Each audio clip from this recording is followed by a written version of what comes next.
everyone. Thank you so much for tuning into the My WHIM Life Show, where I interview other entrepreneurs and share their wisdom, humor, inspiration, and motivation to help you live the life that you want. So my guest today is my friend Shelby Bills.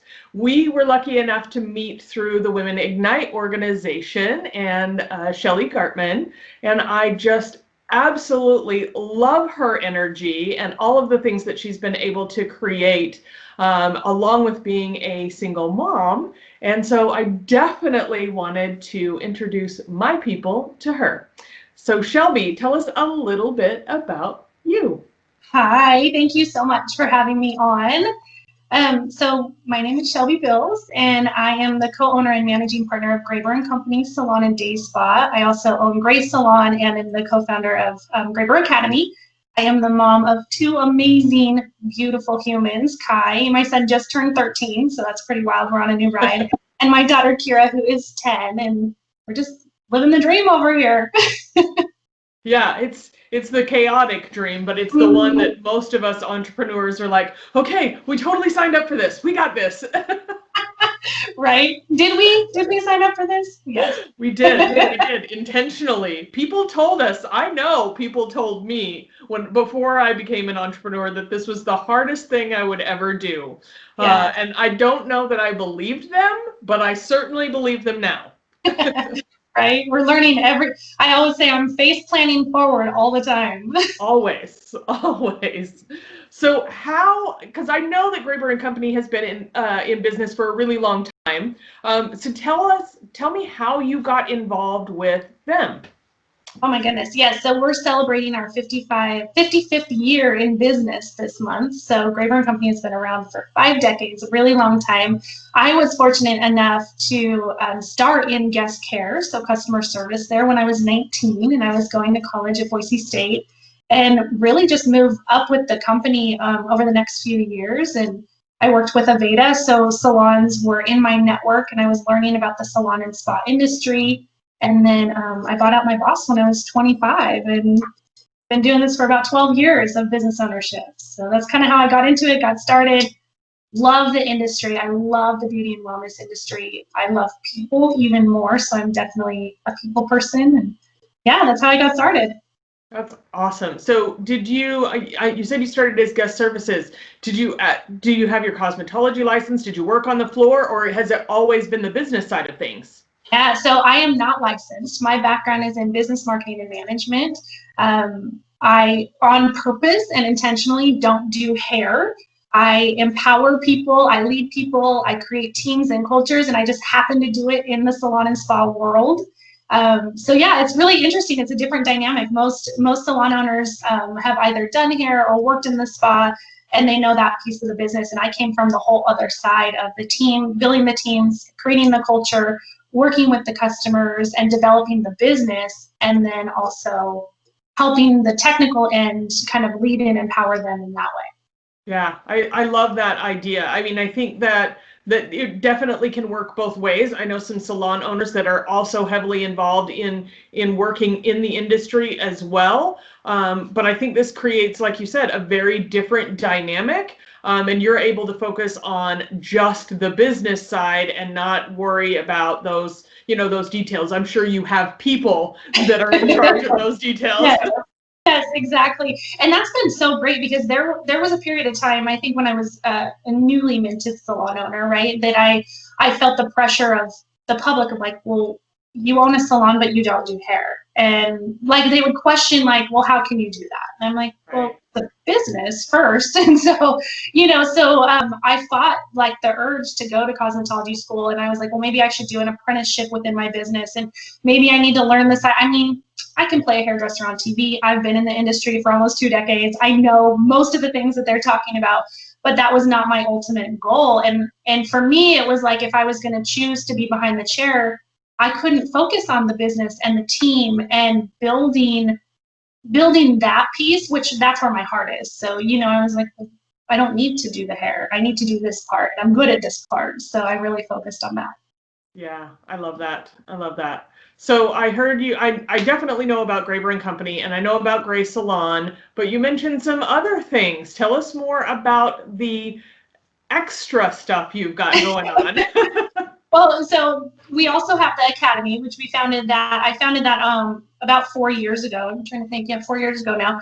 And that is for newly licensed or licensed professionals who want to develop their skill even further. And so we gift scholarships out to professionals, and we educate them in the technical piece as well as the soft skills and what it looks like to be in the salon environment.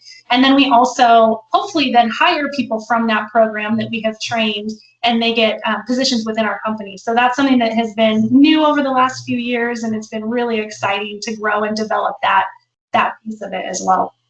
Yeah, that's definitely a piece after my own heart. I have been in the real estate industry now for more than 16 years, and I am definitely feeling that strong urge to start teaching more and more. I've done a lot of coaching one-on-one, but that whole idea of teaching people from the ground up where these things start, how this works, it's definitely a powerful experience. I'm sure being able to watch someone go through that transformation has got to be powerful for you. It's so amazing, and we get to see, we get to see great people who are already great already, then develop the technical piece in our industry, and then develop the personal piece and create a vision for themselves in their life of where they want to go. And I get to be a part of that, and that's something that it's so important, I think, as leaders too, that we're always developing the next generation, and we're leading these people. And why do they have to necessarily have their own experiences and fail and fail and fail? Why can't they learn from ours? Hopefully, and be able to share some of those experiences and do it better than probably what we were given. So I'm really passionate about that. Yeah, I absolutely 100% agree.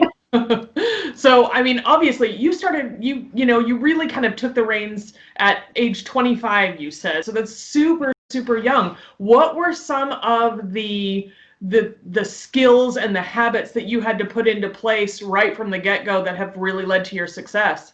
Yeah. So at that time in my life, I was 25. I had a toddler at home. My ex-husband, so husband at the time, he was still in college. And so he was going through school. And I had to figure out what this life was going to look like, but I had to know how I was going to show up, I guess. So that probably was the first skill, is getting really clear on like who I am, what I stand for, and what I'm going to allow in my business and what I'm not going to allow, right? Because I think sometimes as entrepreneurs, we get stuck on the shiny object or what's next or the big thing.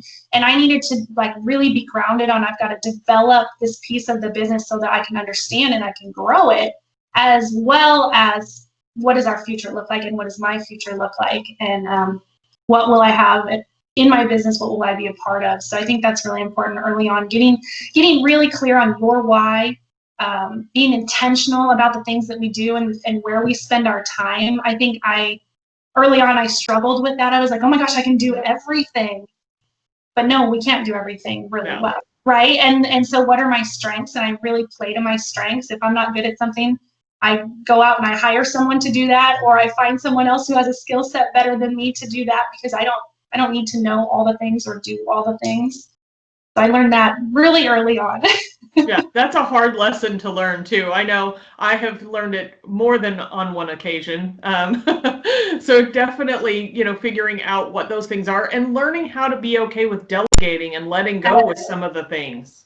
Oh my gosh. Well, and I think society, especially at that time in my life, being a young woman and being 25 and early in my career, and it's like we have the Wonder Woman or the superwoman mentality, and like society's like, you can do it all, and you can be the mom, and you can be the business owner, you can, yeah, that's all great. And how do we take care of ourselves, and how do we do this in a way that like, no, we don't have to take it all on, and no, that's not our job or our role, and how do we do that and empower other people to be great at what they do also. Yeah, so I thought that all the time in the beginning. I'm like, I can do it all. And then I was burnt out at the end, and it wasn't serving me or the people around me either, or my family. It took so much for my kids when they were little. So yeah, I've talked a lot about balance, and I think that word balance gets a really bad rap. People think that means equal in all things, and that's not true at all. I have wonderful balance in my life, but I still, during the summertime, I work 12, 14, 16-hour days. That's what my life looks like at the time. I also have an understanding with my family that that's the way it's going to be in the summertime, but in the winter, sometimes there'll be a whole week where I don't work at all, and I'm able to just hang out with my family or do whatever it is that I would like to do. And that's what balance is for me. And I'm sure you went through the same process of figuring out what that means to you as an entrepreneur. Yes. Well, and still, I mean, after doing this for so long and being in this, especially leading primarily young women. I have a few great men, but primarily young women. We talk about balance a lot, and I'm not sure where that illusion comes from that a balance is equal on all sides, because I don't believe, it's not been my experience as well. So very similar to yours. When I work hard, right? And we put in all of our effort, and they are long days.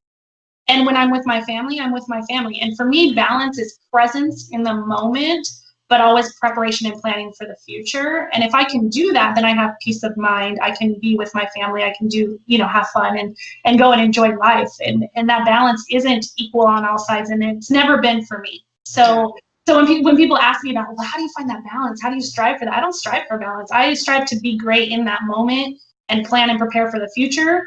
And then when I'm with my kids, be present, be the mom. And then when I'm at work, be present, be the boss, be the leader, be the keeper of the culture, all of those things, And when I'm with my friends, I'm like, yes, I'm friends. Like, I don't have to do all those things. Yeah, absolutely. Absolutely. I love that you have really kind of harnessed what that looks like for you, because I know that's a struggle that so many people just never really get a handle on, for sure.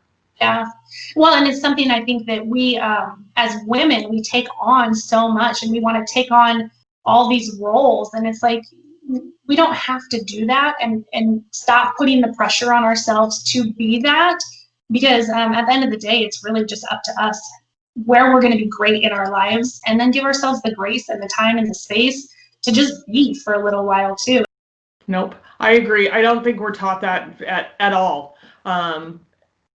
And you mentioned something else that's super, super important to me, and something that I really try to pay attention to, and that's taking care of ourselves. When I think about that, I think about, self-care definitely being one of my non-negotiables. It doesn't matter what client is in town. It doesn't matter what my family has going on. If I am not whole, then it doesn't matter. I've got to make sure that is in place. So what are some of the tools that you use that are non-negotiable for making sure that you stay whole? Yes, definitely. That has been really important to me also in the last few years, that I don't think I really realized that early on in my career. I'm like, yeah, I can do it. I can handle it. Now it's, okay, when you work. Yeah. And when you're off work, be off work. Like, I've got to shut it down, because I'll get caught in that spinning mode of like, I love to create. I love to innovate. I love to bring people together. I love to celebrate. I'll be the hostess with the mostest, all the things. But I was forgetting about me, and I wasn't taking care of me. And for me, that really starts with a lot of personal development. I've done a lot of personal development in the last 7 years. And it's like, I am constantly, every 6 to 8 months, putting myself in some kind of class or course or training or mindset coaching or doing something like that, so that I can really dive deeper into me and who I am now, and then who do I want to become in this next my life, the next 6 months. And so personal development it really fuels my soul. It fills my cup. It is really where I thrive.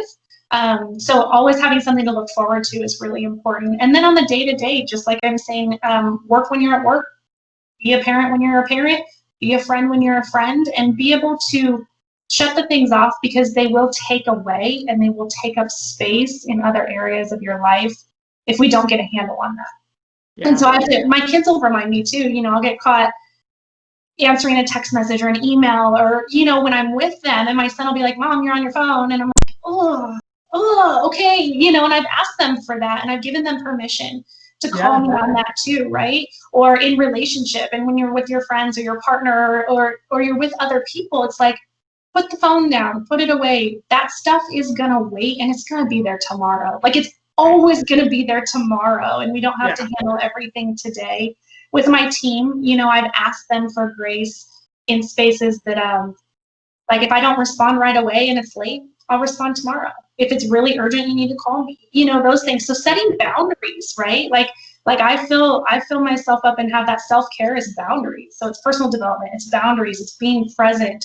I'm in the beauty and wellness industry, and that is so important. So it's like, if I'm feeling frumpy or I'm feeling down kind of about me, maybe it is that I go get my hair done. Like, I just got a fresh color yesterday, you know, like maybe it is that I do that. I get a massage. Well, I used to get a massage once a month. That was my commitment last year. I'm going to go back to that again, right? It's 90 minutes once a month. That's, you know, that's what, 15 hours, 17 hours a year? Right. Yourself? Like, hello? You're like, you know? I am worth that. Yeah, and I think sometimes people feel guilty to do those things, and it's like, that could be an hour a month for yourself. That's 12 hours a year. If you really put it in perspective, one day a year that you take for yourself to get a massage, that's it. Right. Like, it's not that big of a deal, you know? Or I love being warm. It may be a bubble bath, or maybe a hot tub, or, you know, sitting by the fireplace. So, you know, a couple times a week, I make sure that I'm in a space of warmth. That's really important for my physical being, you know, on top of trying to go to the gym. That's something I'm working into my routine. You know, I have been resistant to the gym and that space, I think, for so long, that now I'm like, okay, I need that. That helps with aggression. It helps with, you know, de-stressing in life and really pushing our bodies too. Yeah. And, you know, I am an avid gym person, so that's something that has been a part of my life. I think I started in 2012, so it's really integrated in there. But you know, it wasn't always easy, and it wasn't always something that came super natural to my routine. It was hard. But now I'm like, wait a minute, I haven't moved my body in like 3 days. I'm gonna lose my mind. So. Well, and I think as entrepreneurs, we, you know, women, mothers, everything, like, we're always doing something for someone else. And so I'll get in that space too, where I'm like, I haven't taken care of like my physical body, more like, you know, and I'm always on the run, and, you know, meal prepping is kind of out of my realm right now. You know, I don't make time for that in my world. And so it's like, you know, what are we going to do to get out and to exercise, but also what brings me joy? For me, it isn't necessarily taking a walk. Like, I don't get joy and find joy in that. But if I'm lifting, like if I'm lifting weights and I can physically see my body changing, I'm like, oh, that's cool. Like, I want to do that more, you know? So that's something I'm starting to be excited about more, versus being like, ugh, the gym. Yeah.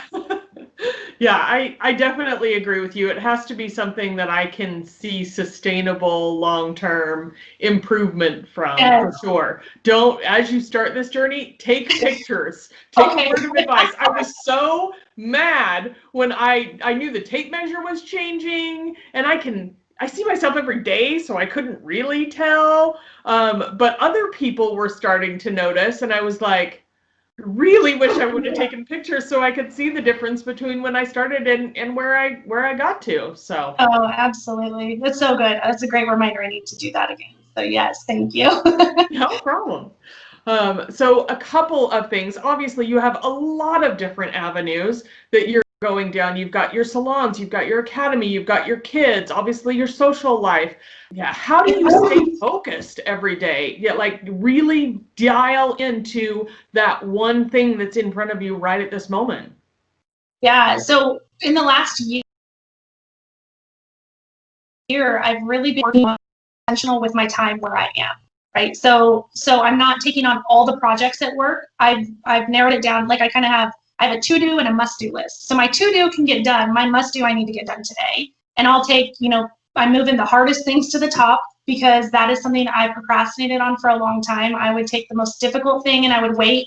And then I was scrambling, and I was causing myself this extra chaos that is so unnecessary, you know? And so being really intentional about what do I need to get done, and then picking my top 3 things maybe for that week, with work. What do I need to get done with work? I make sure my kids are first. So if they have school activities, I mean, not right now because of COVID, but if they have basketball or if they have dance, or if, my daughter is now picking up the violin. So those things go on my schedule first, and then I plan around them accordingly. And some days, some weeks, I may work 7 days that week, but maybe I only worked 6 hours that day. Or maybe, so I don't get caught up. A lot of people get caught up in their schedules. I think of like, well, I'm here and I need to work Monday through Friday, 9 to 5, or I need to work this set schedule.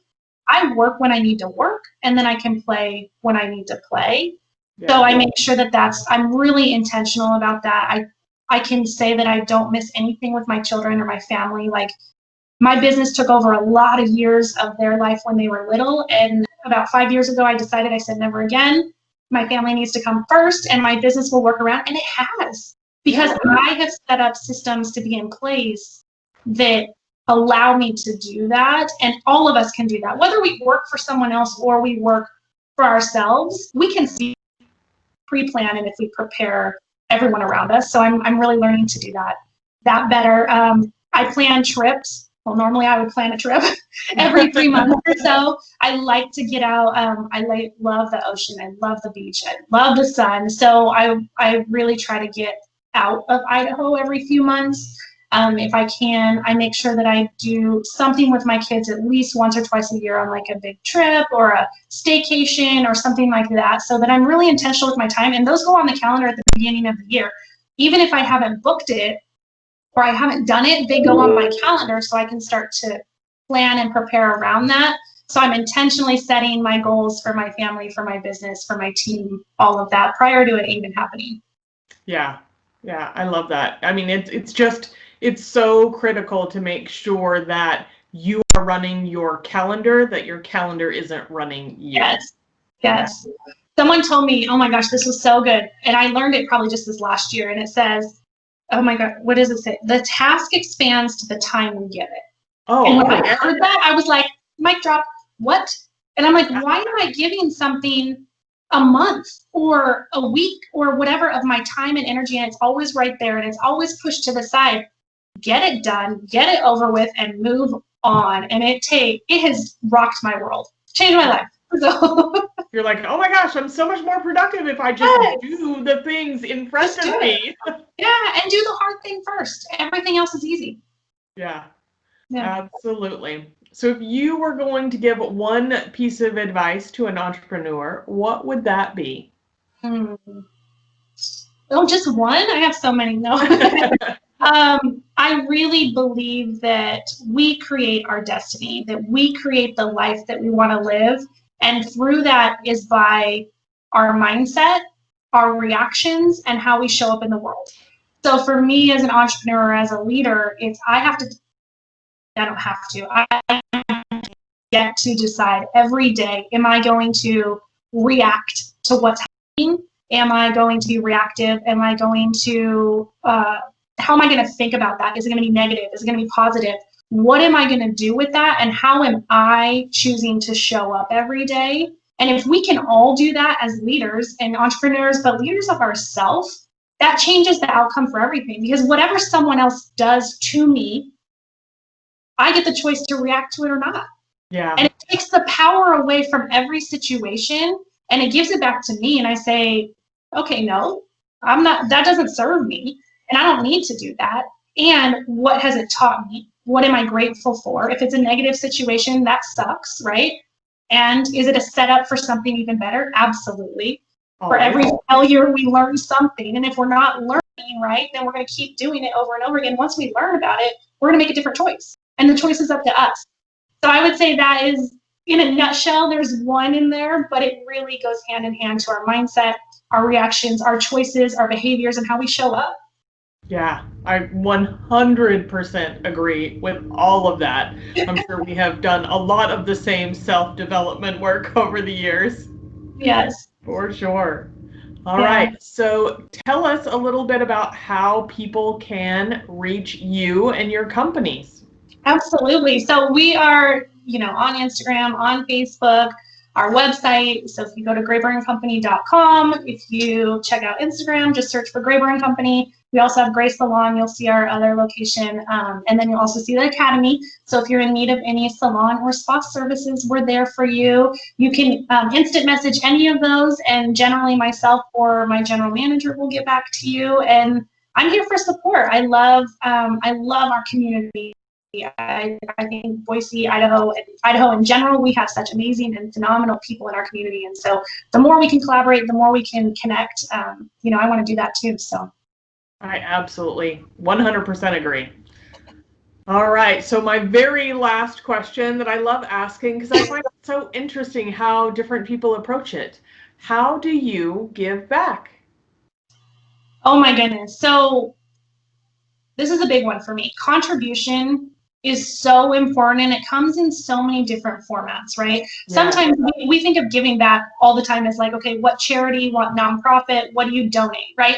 So those are important. So that in my business, I choose to contribute through charities, through different local nonprofits. We focus a lot, as a company, we focus a lot in the arts, in education. A passion of mine is eliminating food insecurity and childhood hunger. So through food banks, through donations, women's events, environmental events, those are kind of where we spend our resources, our time and energy in my business. For me, I think it's on a different level of my gift is of my time and my heart and what I can pour into someone else, whether that's motivating them, leading them, inspiring them to live a bigger life. I think for me, that's where I give. And in order to receive, we must first give. And I think a lot of people are looking at like, what's in it for me all the time. And I don't think that way. I think, okay, what can I give? And then what's going to be the ripple effect? If I give to one person, they're going to give to one person and multiple people. And what's that ripple effect? And that's going to come around and serve me in such a way I don't need to worry about that, right? Like that comes back. So I love to lead my team. Like I said earlier, I have a team of anywhere from 32 to 35. So that's where my heart and my time is spent, empowering them, educating them, inspiring them, asking questions to really dig like, what's important to you? Why do you matter? And what mark do you want to leave? Because that's what we're here to do, right? Like, what legacy are we leaving? How are we impacting the world? How do we show up in such a great way that every day what we do matters? And so I do that with my team. I think I do that a lot with my friends and my sphere as well. But just kind of wherever I can give back and wherever I can show up better and support other people and other young women, other leaders in our community, how can I support them better and contribute as well? Yeah. I think collaboration, of whatever kind we have the ability as leaders to share with others. I think that's so important, that we're right in the middle of things. We're able to see things from several different perspectives, not only where we're going, but where we are and where we've been. And I think there's significant power in being able to look at that and share with others. Absolutely. And again, why do we have to make our own mistakes? And why do we have to go through it alone, right? Like, we link arms and we do this together and we learn from other people. And, we get to do that in a community. And I think I love what you're doing. And I love what our group, when I met you through Women Ignite, what we were doing in the past as well as what we'll be doing in the future. It's like, that's where I want to be. I want to be with people who are going here and their mindset is in a really space of gratitude, and we're contributing, we're giving back, we're connecting, collaborating. I mean, it's that true sense of community. Like, we don't have to do this alone, but you have to get out there and do it and put yourself in the places to be seen and to be heard and to be a part of. I absolutely love that. I am so grateful that you came on this little journey with me. I am beyond blessed at the people that I have been able to meet through my entrepreneurial journey and through the different people I've met. And I can't share the people that I'm inspired by enough, which is why this show came about. I just really wanted to be able to put people that I admire on a platform where they could be shared with more than just the people that I run into on a day-to-day basis. Yeah, I love that. Well, thank you so much, Wendy. This is amazing, and I love what you're doing. So thank you. You are welcome, and we will see you next week. Thank you so much for tuning in to the My WHIM Life Show today. If you haven't already, be sure to subscribe so you don't miss a moment of the goodness.